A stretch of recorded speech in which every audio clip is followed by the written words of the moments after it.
할렐루야. 오늘 저희들 누가복음 6장 23절의 말씀으로 누가복음 강의 30번째 시간 그날에 기뻐하고 뛰놀라 라는 제목으로 오늘 함께 말씀을 나누도록 하겠습니다.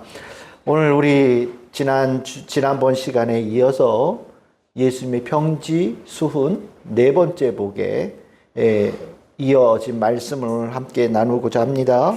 우리가 지난번에 말씀을 나누었듯이 믿음의 결단, 믿음의 승리를 보인 이들, 핍박과 어려움 가운데에서 믿음으로 선택하고 믿음의 용기로 실행한 자, 그러한 자에게 주시는 축복의 말씀이 예수님의 입을 통하여 온 세상에 선포되어지는 그런 말씀을 우리가 나누었습니다. 믿음 때문에 일어나는 일, 예수님 때문에 예수를 믿는 그리스도인들에게 임하는 특별한 삶의 정황입니다. 예수 믿지 않았더라면 아마 이런 핍박이나 환난, 박해 없었겠죠. 근데 우리가 예수님을 믿고 예수님을 따르기에 다른 이들은 겪지 않을 일들을 겪게 되어지는데 오늘 예수님께서는 그것을 오히려 복으로 알아야 된다라고 가르치시는 겁니다. 중요하죠. 우리는 달라요. 우리가 스스로 다른 것이 아니라 예수 그리스도의 은혜를 받아서 다른 삶을 사는 사람들입니다. 근데 그 다른 삶이 참 귀한 것은 우리가 구원의 은혜를 그 다름 가운데 얻는다라는 거죠. 그 구원의 은혜를 얻는 이 다름이 우리가 살아가는 모든 것을 바꿉니다. 바뀌어야 되고 또 그 바뀜을 주님께서 기뻐하셔요. 우리가 누가복음 6장 22절에 나온 이 말씀들 하나하나가 내가 경험하고 있고 내가 체험하고 있는 일이고 또 이것을 한편의 마음속으로는 기쁘고 감사하고 뿌듯함으로 여길 수 있는 성도들이 되어야 된다라고 오늘 예수님께서 말씀하시는 겁니다. 여러분들 다 그렇게 살고 계시지요? 내가 믿음으로 인하여서 겪게 되어지는 특별한 일들, 주님의 은혜고 주의 구원의 은혜 받은 자의 표식이구나. 내가 주님으로 인하여서 이러한 일을 겪게 되어지는 것, 내가 하나님의 사람으로 이 땅에 살아가고 있는 증거구나. 그렇게 받아들이시고 그것을 내 삶의 그냥 믿음의 여정으로 삼는 우리 성도들이 꼭 되기를 바라고 믿음으로 예수로 말미암아서 얻는 모든 것에 대하여 영광으로 여기는 우리 성도들이 꼭 되어야 되겠습니다. 이제 그 가운데 오늘 예수님께서는 그런 이들에게 복을 선포하고 계시는 거예요. 너희들에게 복이 있다. 그 복은 이런 것이다. 우리가 예수님 때문에 겪게 되어지는 핍박, 환난, 박해 가운데에서 이것이 우리가 있기에 이러한 것들이 있기에 우리가 복되다라고 말할 수 있다라고 예수님께서 말씀하시는 거거든요. 핍박과 환난, 예수 믿어서 겪는 이 일들 가운데 이것들이 꼭 필요한 거예요. 이거 없으면 우리가 그 핍박과 환난을 견뎌낼 수도 없고 이겨낼 수도 없습니다. 조금 다르게 표현하면 예수님 때문에 받는 핍박과 박해를 이겨내게 하시기 위해서 예수님께서 우리에게 이런 축복을 약속하시는 거예요. 그러니까 복이 달라요. 예수 믿는 이들은 그냥 예수 믿지 않는 이들과 복에 추구하는 것, 삶의 소중히 여기는 것들이 달라요. 그 다른 것들이 6장 23절에 나오는 겁니다. 그래서 오늘 6장 23절에서 예수님으로 말미암아 핍박과 박해를 받는 이들이 그 가운데서 이겨내고 승리할 수 있도록 예수님께서 우리에게 주시는 그 복, 우리에게 복으로 이끄시는 그 귀한 은혜가 무엇인지 오늘 말씀을 좀 나누려고 합니다. 6장 23절에 공교롭게 세 가지의 말씀이 나오니 우리 성도님들이 내가 이걸 복으로 여기고 있는가 잘 생각해 보시고 내가 믿음 때문에 어려움을 겪을 때 이것 내가 꼭 기억하고 이겨내야 되는 거구나. 이겨낼 수 있구나 라는 것을 우리 성도님들이 꼭 기억해 주시기를 바랍니다. 첫 번째는 무엇이냐? 첫 번째는 그 핍박과 환난 가운데 있는 이들에게 예수님께서 말씀하심을 주신다는 거예요. 핍박과 환난 가운데 있는 성도들에게 예수님께서는 우리를 그 승리자로 만드시기 위해서 무엇을 하신다고요? 말씀하여 주신다. 말씀하심이 있다. 여러분들 이게 무슨 말씀인지 믿음 때문에 혹여나 어려움을 겪거나 혹여나 믿음 때문에 혹여나 근심이나 괴로움을 겪은 이들은 그때 나에게 주님께서 귀한 은혜를 베푸신 것이 이 나에게 말씀하신 것, 내게 주신 말씀을 통해 큰 위로를 받고 격려받고 그 말씀이 나를 승리자가 되게 하셨다는 것 아마 다 경험해 보셨으리라 저는 생각을 합니다. 주께서 내게 말씀하신, 내게 주신 말씀, 우리에게 하신 이 말씀은 핍박과 환난을 겪고 있는 이들에게 예수님께서 특별하게 사랑하시며 주시는 축복이에요. 그 말씀이 우리를 놀라운 삶으로 변화시킵니다. 예수님의 말씀은 우리가 이미 누가는 계속해서 누가복음 이 앞쪽에 강조한 부분이 있어요. 그 말씀 안에 예수님의 권능이 있고 권위가 있다. 그 말씀은 특별하다. 예수님의 말씀하심 그 자체가 참으로 귀한 일들을 이루어내는 아주 중요한 도구고 통로다. 라는 것을 누가는 이미 앞쪽에서 많이 강조를 했어요. 그 가운데 오늘 네 번째 축복은 이 말씀하심에 대한 부분이 나온단 말이죠. 아마 여러분들 잘 보시면 아실 거예요. 첫 번째부터 세 번째까지는 우는 자 어떻게 될 것이다. 어떻게 될 것이다. 라고 말씀을 보통 하셨어요. 근데 네 번째는 달라요. 직접적으로 예수님께서 선포하셔요. 뭐라고요? 기뻐하고 뛰놀라 라고 예수님께서 그 핍박받고 박해받는 이들에게 직접적으로 말씀하고 계시거든요. 그 내용도 물론 중요하겠지만 그 내용을 쌓고 있는 그 틀, 말씀하셨다라는 그 자체가 굉장히 큰 의미가 있는 거예요. 내게 주께서 말씀하실 때 그 말씀하신 그 자체가 복이에요. 내게 그 말씀하신 그 자체가 하나님께서 나를 지극히 사랑하시고 예수님께서 나를 지극히 사랑하신다는 것을 보여주시는 예수님께서 우리에게 부어주시는 가장 큰 축복이에요. 여러분들이 이것을 반드시 알아야 되고 또 잘 알고 계시라고 믿습니다. 성경은 이 말씀에 대한 강조를 성경에서 얼마나 중요하게 여기고 있는지 여러분들이 잘 아시리라 믿습니다. 여러분들 성경 딱 피면 창세기 딱 나오죠. 창세기에서 강조하는 바가 무엇입니까? 하나님께서 천지를 창조하셨다라는 말씀이 나오죠. 근데 여러분들 잘 보시면 그 천지를 창조하셨다라는 것은 실은 어떻게 보면 두 번째예요. 중요한 것은 무엇이냐? 하나님께서 그 일을 무엇으로 하셨다고요? 말씀으로 하셨다라는 겁니다. 하나님께서 그 어둠 가운데, 혼돈 가운데 말씀하시니 그 가운데 질서가 생기고 빛이 생기고 생명이 생겼다라는 것이 성경에서 우리에게 제일 먼저 전하는 그 중요한 내용이거든요. 그 말씀하심이 있는 곳에 창조의 역사가 일어나고 말씀하시 있는 곳에 구원의 역사가 일어난다라는 것이 성경에서 우리에게 가르치는 중요한 메시지예요. 이것을 아는 이들은 늘 언제나 기대하는 바가 있는 거예요. 기다리고 있는 것들이 있어요. 무엇이요? 하나님께서 나에게 말씀하시는 것. 나에게 말씀하시는 그것이 무엇인가? 귀를 쫑긋 세워서 마음을 열고 그것을 기대하고 받아들일 준비를 하죠.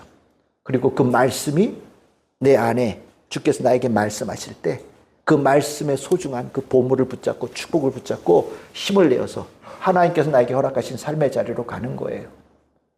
말씀하심이 귀하다는 것을 성경에서 말씀하고 있는 겁니다. 그래서 시편 33편 6절에서는 이렇게 얘기합니다. 여호와의 말씀으로 하늘이 지음이 되었으며 그 만상을 그의 입기운으로 이루었도다. 말씀으로 이뤘다. 기억하거라. 말씀이 중요하다는 걸 표시하는 거예요. 그럼 이 말씀이 신약 성경에는 어떻게 표현되어지느냐? 요한복음 1장 1절에서 3절. 예수님에 대한 소개를 할 때 예수님을 어떻게 소개하느냐? 하나님께서 천지를 창조하셨던 그 말씀이 우리에게 오신 분이 바로 예수님이다 라고 말씀하고 있어요. 우리가 예수님이 어떤 분이시냐라고 얘기를 할 때 요한복음은 명확하게 첫마디로 얘기하는 거예요. 예수님은 하나님의 말씀이다. 예수님은 그 말씀하심으로 이 땅에 오신 분이시다. 그러니까 말씀이 구약 성경의 시작에 나오고 신약 성경의 예수님의 사역의 시작에 예수님의 정체성에 대한 얘기로 나오는 거예요. 말씀이 그렇게 중요하다. 말씀하심이 놀라운 축복이다. 하나님께서 우리에게 주신 축복이다라고 가르쳐주고 있는 거예요. 여러분들 이 부분은 예수 안 믿는 사람들, 하나님 안 믿는 사람들은 이 귀한 것을 몰라요. 하나님의 말씀, 예수의 말씀, 뭐 그게 대단해? 하얀 건 종이고 까만 건 글씨고. 그 말, 난 지루하고 재미없고 하나도 나는 마음에 들어오는 게 없던데? 맞아요. 하나님 믿지 않고 하나님 모르는 사람들은 그 말씀이 얼마나 큰 축복인지를 볼 수 있는 눈, 깨달을 수 있는 귀, 마음이 없어요. 하지만 하나님 믿는 사람들은 내 삶에 주의 역사가 어떻게 이루어졌는지 알고 있어요. 주의 역사가 내 삶에 어떻게 이루어집니까? 말씀이에요. 말씀이에요. 말씀으로 여러분들의 삶에 주께서 개입하시는 거예요. 말씀이 나에게 주어졌다라는 것은 하나님의 복받은 자, 하나님의 사랑받는 자라는 굉장히 중요한 증거고요. 우리는 그 말씀의 검을 들고 앞으로 나아갈 때 승리자가 되는 거예요.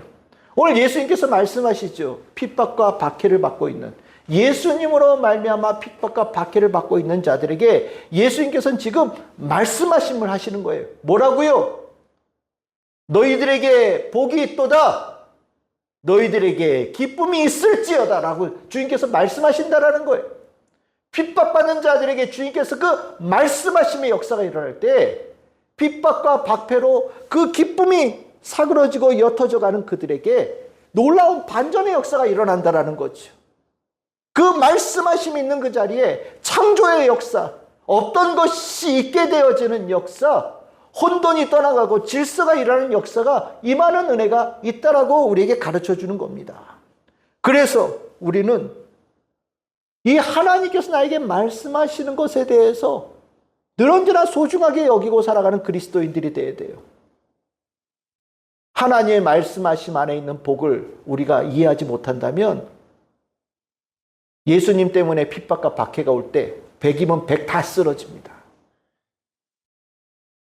100이면 100 다 그 중도에 실패하고 나가 떨어지게 되어져 있어요. 다른 말로 표현하면 어떤 상황 속에서도 하나님께서 내게 주신 그 말씀의 능력을 알고 붙잡는 사람은 그 말씀의 능력으로 승리합니다.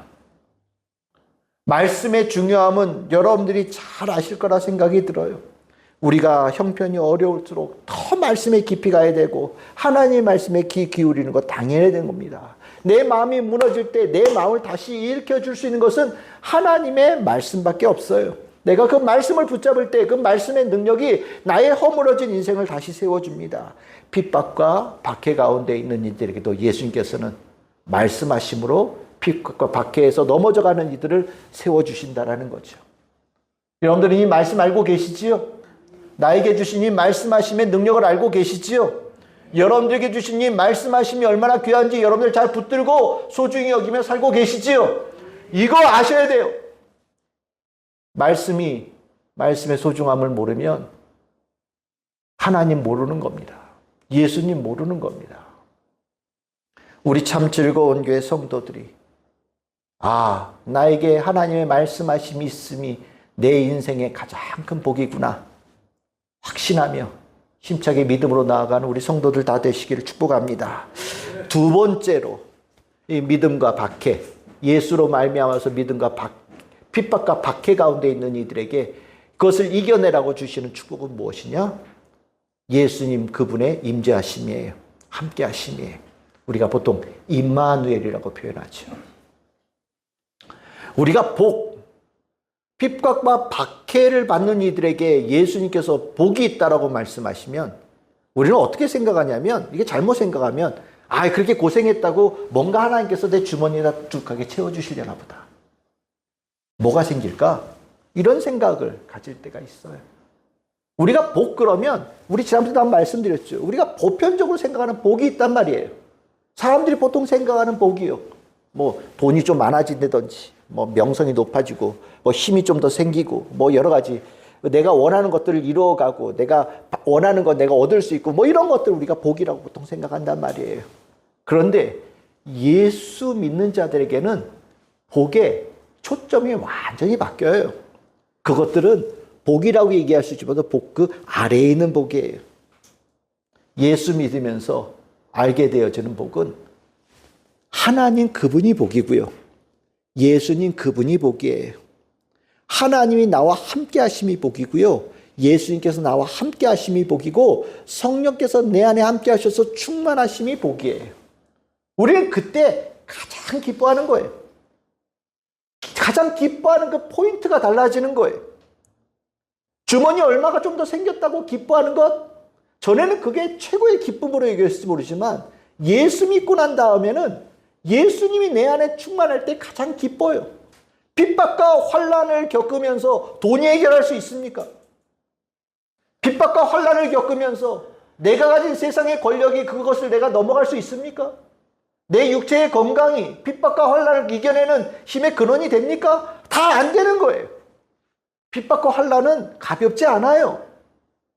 그것은 깊고 모든 것을 허물어뜨릴 수 있을 만큼의 강력한 힘을 가지고 있습니다. 그것을 이겨낼 수 있는 그것은 돈도 아니고 세상의 지위도 아니고 육신의 건강도 아니에요. 오직 딱 하나, 예수님 그분. 예수님 그분. 예수님이 내 안에 임하실 때, 가득하실 때 우리가 그 어떤 어려움 가운데서도 이겨낼 수 있는 능력이 되는 거예요. 그러고 이것을 아는 성도들은 내가 가장 기뻐하는 그때가 언제냐? 내가 가장 복받았다고 여길 때가 언제냐? 예수님께서 내 안에 충만하게 임할 때예요. 여러분들 이거 아시지요?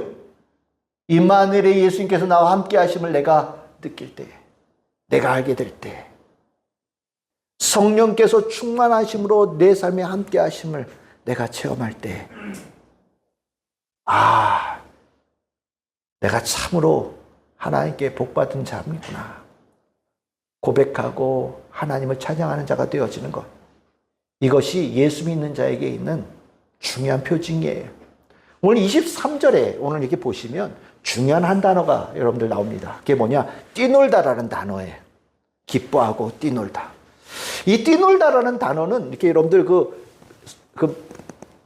말 옆에, 어미말 옆에 그 망아지가 푸른 풀밭에서 아무 일 없는 데서 막 이렇게 너무 엄마 옆에 있고 푸른 풀밭 좋아서 깡총깡총 막 이렇게 재밌게 뛰는 거 있잖아요. 그런 거 상상할 때 쓰는 단어예요. 뭐 이렇게 보면 보편적인 단어죠. 근데 이 단어가 신약 성경에 딱 3번 쓰여지거든요. 오늘 6장 23절은 그 중에 마지막 쓰임새인데 앞에 2번이 이 3번 모두가 다 누가복음에만 쓰여져 있어요. 그러니까 누가가 이 단어를 굉장히 중요하게 썼다는 걸 얘기하는 겁니다. 그럼 이 단어가 이 누가복음 이 앞쪽에 어딘가 나왔다라는 건데 언제 나왔느냐? 연달아 나와요. 누가복음 1장 41절과 44절.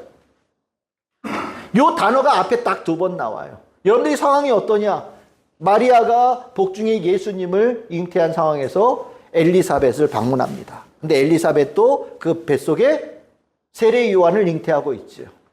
그 뱃속에 있던 세례 요한이 그 복중에 있는 예수님을 만날 때 이 안에서 뛰어놀았다라고 표현해요.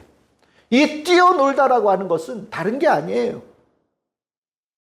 세례 요한의 삶의 가장 큰 기쁨의 순간이었다는 걸 표현하는 거예요. 내 인생의 가장 큰 축복을 받은 자리가 이 자리구나. 내 인생의 가장 놀라운 귀한 자리가 바로 이 시간이구나. 라는 그것을 표현할 때 누가는 뛰놀다라는 단어를 썼다라는 거예요. 그 뛰노는 것이 누군가는 돈 앞에서 뛰놀 수 있겠죠. 누군가는 내가 원하는 것을 얻는 자에서 뛰놀 수도 있어요. 누군가는 내가 바라는 것에 경지에 올랐을 때 뛰놀 수 있어요. 근데 누가는요, 아니야. 뛰노는 거는 그것 가지고 뛰노는 게 아니야. 뛰놀 수 있는 자리는 딱 한 자리야. 어디요? 예수님 앞에. 예수님과 함께할 때 뛰놀게 되어지는 것이 무엇인지 알게 된다라고 누가가 가르치는 거거든요. 오늘 예수님께서 말씀하셔요. 나로 인하여서 너희들이 핍박받고 박해받을 때 내가 너희들과 함께하겠다.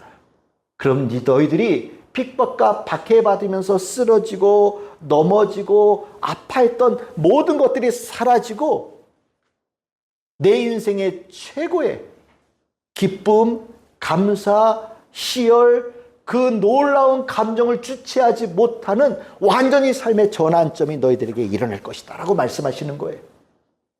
우리는 이거 이미 좀 다 번씩 경험해 보셨으리라고 저는 생각해요. 우리가 언제 이것을 경험하느냐?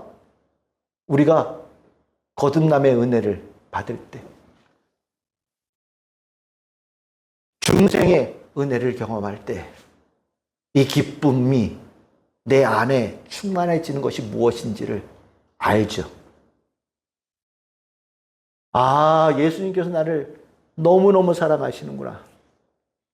그리고 내가 예수로 인하여서 구원받은 새 인생에 그 확신을 갖게 만들어 주실 때, 이제까지 내가 가졌던 감정의 깊이와는 완전히 차원이 다른 거대한 기쁨의 파도가 끊임없이 내 심령을 뒤흔드는 경험을 갖게 되어집니다.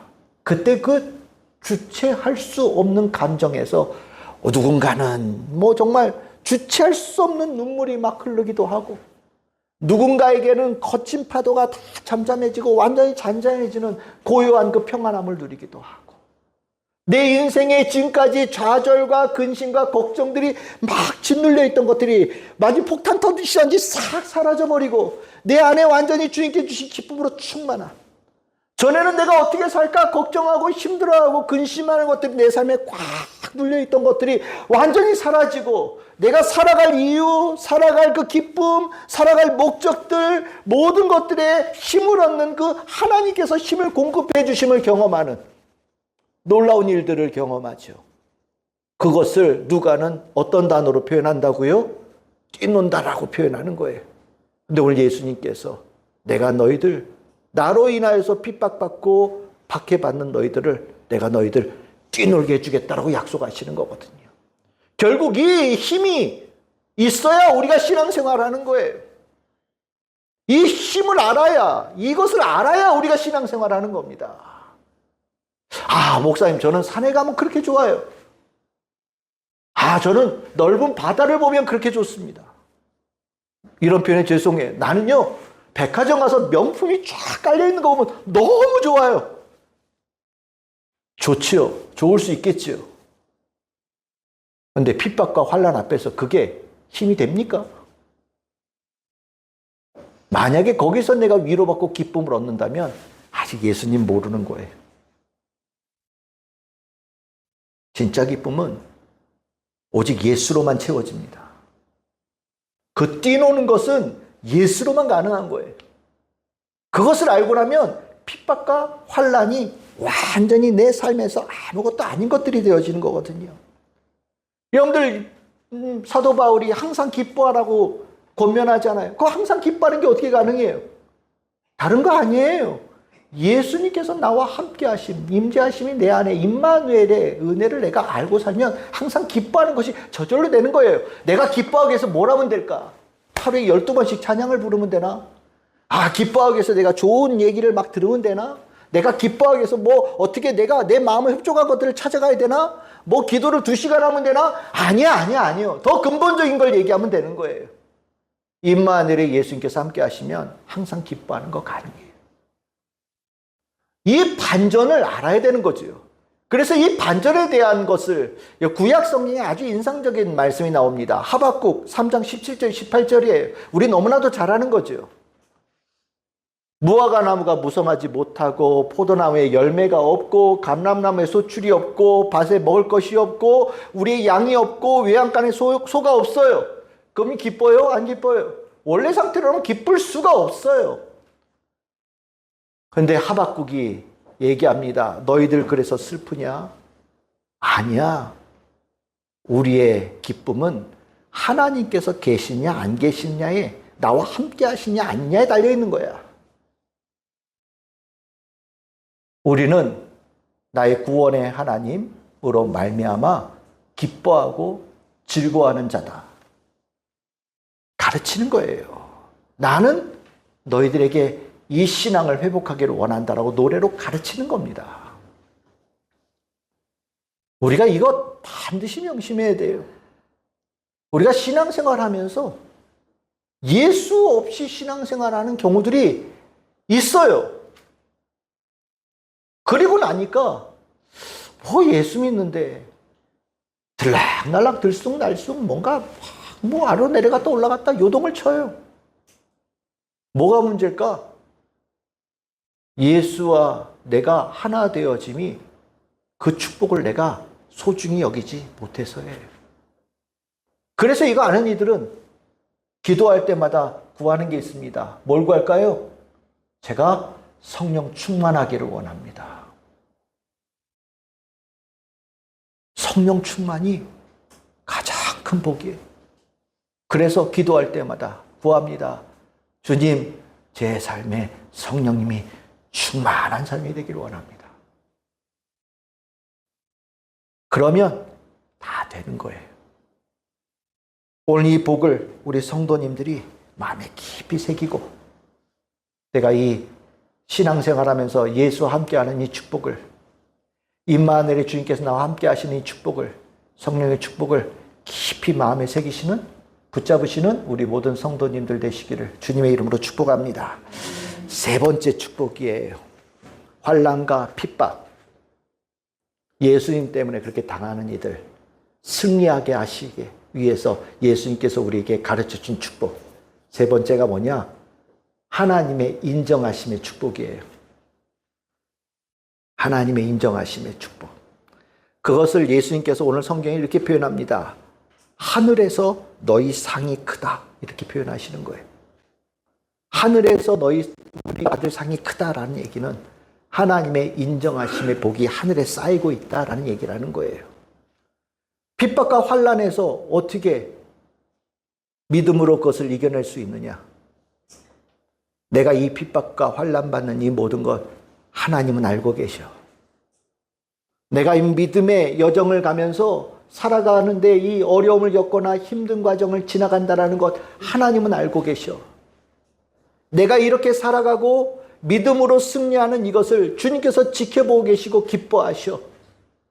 이것을 심령에 새기는 자들은 핍박과 환난을 이겨낼 수 있어요. 근데 그거 모르면 어떤 일이 벌어집니까? 야, 이거 내가 한다고 누가 알아줘? 이거 내가 이렇게 신앙생활 한다고 뭐 누가 알아주나? 내가 이렇게 계산해 보니까 맨날 손해보는 것 같고 나는 맨날 이것으로 인해서 해를 받는 것 같은데 이거 계속 해야 되나? 이거 왜 하지?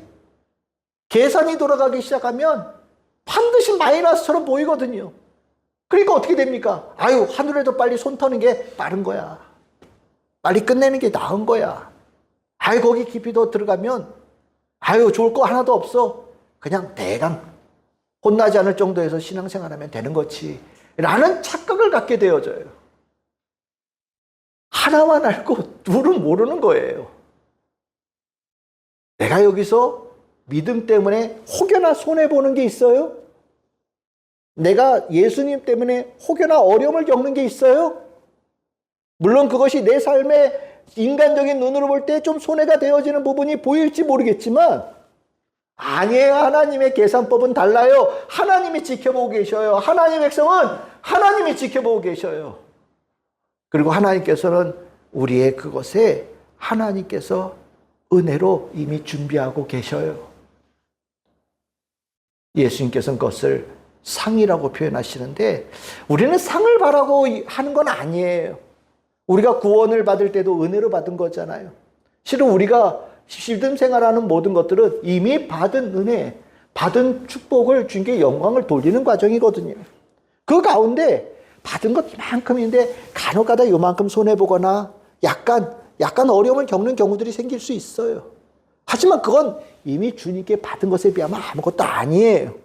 그런데 중요한 거는 우리가 그렇게 어려움을 조금 손해보는 이 부분에 대해서도 하나님은 이렇게 보시면서 그걸 마음에 두신다라는 겁니다. 그걸 마음에 두신다라는 거예요. 그리고 그렇게 믿음에 승리하는 자에게 하나님께서는 이미 더한 은혜를 베풀어 주실 것을 이미 하나님 안에서 은혜로 준비하고 계신다라는 게 오늘 예수님의 이 말씀이에요. 그러니까 여러분 착각하시면 안 돼요. 하나님은 더 주신대. 그러니까 내가 뭐 미리 얼만큼 더 먼저 심으면 내가 이만큼 쌓이는 거 알잖아? 그러니까 먼저 뭐 심어야 돼. 내가 나중에 이만큼 이득 볼 걸 아니까 내가 먼저 하나님의 마음에 기쁨이 들게 뭘 해야 돼? 이렇게 생각하시면 안 돼요. 그거는 기독교에서 이미 버린 공로주의예요. 그거 쫓아가면 안 돼요. 심고 거두는 법칙? 에이, 그건 은혜죠. 그걸 내가 뭘 심어서 뭘 거둔다라고 얘기하면 그 자체가 잘못 가르치는 거예요. 우리의 삶을 이끌어가는, 믿음의 삶을 이끌어가는 것은 하나님께서 나를 보고 계신다는 것에 대한 깨달음이에요. 나를 알고 계신다는 것에 대한 깨달음이에요. 이것이 우리들의 삶을, 신앙의 삶을 계속해서 보는 사람들이 보는 곳이든 보이지 않는 곳이든 한결같이 믿음 생활을 할 수 있는 원동력이에요. 이것을 히브리서 6장 10절에 이렇게 말씀하고 있습니다. 우리 같이 한번 읽어봅시다. 시작. 하나님은 불의하지 아니하사 너희 행위와 그의 이름을 위하여 나타낸 사랑으로 이미 성도를 섬긴 것과 이제도 섬기고 있는 것을 잊어버리지 아니하시느니라. 아멘. 하나님 어떠시다고요? 잊어버리지 않으신다. 기억하신다. 인정하신다. 너무너무 중요한 거예요. 하나님 모르고 하나님 안 믿는 사람은 모르죠. 자기 눈에 보이고 내 생각으로 닿는 영역에서 일어나는 것으로 다 계산해요. 하나님 믿는 사람들은요, 하나님의 시선으로 살아요. 하나님이 운영하시는 더 큰 세계가 있다는 걸 알고 있어요. 내 눈으로 보고 내 머릿속으로 생각하는 것 너머에 하나님께서 이루어 가시는 큰 세계가 있음을 이미 우리는 알고 있어요. 거기에는 하나님의 은혜가 흐르는 곳이에요. 진짜 축복은 거기 있는 거예요. 물론 이 땅에 우리가 살면서 믿음 생활하면서 하나님께서 우리에게 주신 축복도 있긴 하지요. 근데 이게 아무리 커 보여도 하늘에 쌓여져 가는 축복에 비하면 아무것도 아니라는 것이 성경에서 우리에게 가르치는 말씀이고요. 믿음의 눈으로 그 은혜를 바라보는 사람들은 다 이렇게 표현해요. 하나님은 보고 계신다. 하나님은 잊지 않으신다.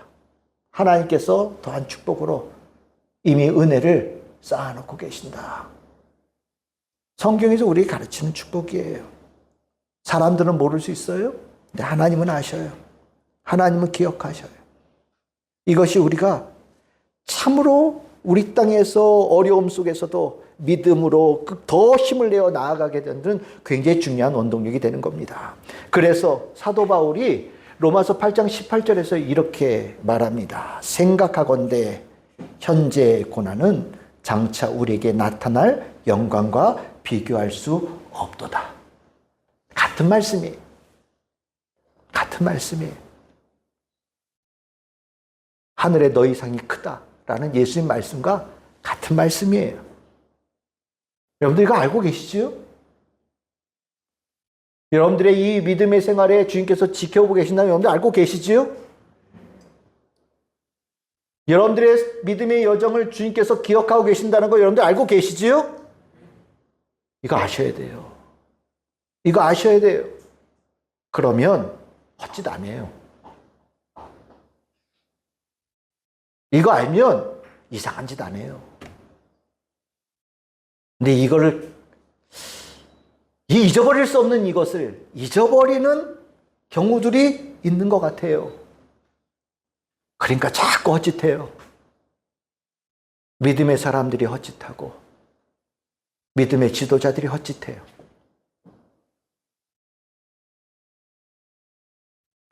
하나님께서 보고 계신다라는 이것, 인정하신다라는 것을 예수 그리스도의 제자들이 삶에서 보여준 귀한 사건이 있습니다.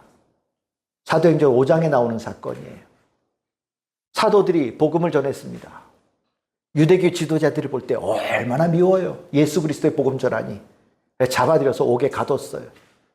근데 옥에 가뒀더니 주의 천사가 오셔서 그들을 옥에서 풀어내 줍니다. 풀려난 사도들이 딴 데 안 가고요. 아예 성전으로 가요. 풀려나자마자. 성전에 가서 예수 그리스도의 복음을 더 크게 전하는 거예요. 그러니까 유대교 지도자들이 얼마나 있겠어요. 또 잡아요. 또 신문장에 끌어와요. 그런데 그 신문장을 오히려 예수 그리스도의 복음을 전하는 더 귀한 무대로 활용을 합니다. 사도들이 있는 대로 복음을 전하는 거예요. 그러니까 유대교 지도자들이 이걸 뭘 어떻게 할 방법이 없는 겁니다. 그래서 결국에 방법이 뭐냐? 매질을 해요. 그걸 협박합니다. 다시는 예수 그리스도의 복음 전하지 마. 너 한 번만 더 잡혀오면 그때 너희도 죽을 줄 알아. 이렇게 보냈어요. 그런데 이 사도들이요. 사도행전 5장 41절에 보니까 이렇게 나옵니다. 사도들은 그의 이름을 위하여 능욕받는 일에 합당한 자로 여기심을 기뻐하며 공회 앞을 떠나갔다. 사람들에게 미움받고 유대교 지도자들이 미움받는데 사도들은 이미 믿음의 시선을 가지고 있어요. 하나님께서 예수 그리스도의 복음을 전하는 우리들을 어떻게 보시는지 알고 있는 거예요. 그래서 매질당하고 투옥당하고 협박당하는 그 일을 겪었지만 그들은 낭망 대신에 오히려 기쁨이 채워졌다. 그들이 승리자가 되어졌다라는 것을 표현하고 있는 거예요. 이거예요. 하나님께서 보고 계신다는 것, 하나님께서 인정하시는 이 복을 아는 사람들은 믿음의 삶을 승리하는 삶으로 나아갈 모든 여건이 마련되어져 있는 겁니다. 우리는 이 복들을 가지고 살아요. 그리스도인들에게 주어진 특별한 복이에요. 핍박과 환난을 이겨내라고 주님께서 우리에게 주신 은혜지요. 오늘 이제 말씀을 정리하겠습니다. 오늘 말씀 누가복음 6장 23절 제일 끝에 보시면 예수님께서 선지자의 말씀을 하셔요. 예수님께서 선지자의 말씀하신 이유는 바로 이 복과 굉장히 맥락이 아주 잘 맞아떨어지는 모델과 같은 이들이 선지자이기 때문일 거라고 저는 생각합니다. 선지자들 어떤 사람입니까? 하나님 말씀 전하다가 박해받고 사람들에게 미움 너무나도 많이 받는 사람들이 선지자들이에요. 그런데 그들 이겨냈어요. 어떻게 하냐고요? 그들에게 하나님께서 계속해서 말씀하시잖아요. 이겨내라고. 이렇게 하라고. 힘을 내라고. 다시 가서 전하라고. 끊임없이 그들에게 하나님께서 말씀하심이 그들에게 살아있었어요. 그래서 그들은 박해와 핍박을 이겨내고 또 말씀 전하는 승리하는 자가 된 분들이 선지자들이거든요. 선지자들도 어떤 사람들입니까? 그들을 아주 어려운 가운데 정말 그들을 때리기도 하고 회유하기도 하고 여러 가지 방법들을 통해서 유혹하기도 하고 그들이 하나님의 말씀 못 전하게 하려고 얼마나 많은 것들이 다가왔겠어요. 근데 이 선지자들은요, 하나님께서 말씀으로 그들과 함께 하심을 온 삶으로 체험한 사람들이에요.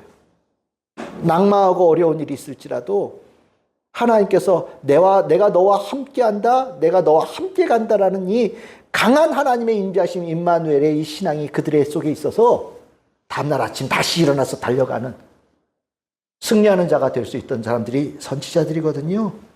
그리고 이 선지자들, 하나님께서 우리들의 가는 길을 보내셨고 말씀을 맡기셨고 우리가 가는 모든 여정을 하나님께서 지켜보고 계신다는 것을 누구보다도 잘 알던 사람들이에요. 그래서 그 사명을 끝까지 감당한 이들이 선지자들입니다. 승리자가 되어지고 결국 성경에 그 이름이 남겨진 영광스러운 이름들이 된 사람들이지요. 예수님께서는 우리들에게 선지자의 이 모습을 보면서 우리도 승리자가 되라고 주께서 우리에게 말씀하시는 겁니다. 내가 너희들을 승리자로 만들어주겠다. 그것이 너희들에게 복이다. 말씀하심에 이 능력을 가지고 이겨내거라. 내가 너와 함께한 이 임마누엘 성령 충만의 이 복으로 이겨내거라. 하나님께서 너희의 삶을 보고 계시고 인정하신다라는 이 복을 가지고 힘을 내거라. 주께서 말씀하십니다. 우리 성도들의 신앙에 이 축복이 가득하기를 바라고 이 믿음, 이 신앙이 모든 삶에서 승리로 나아가는 귀한 원동력이 되어지는 우리 성도 모두가 되기를 주님의 이름으로 축복합니다.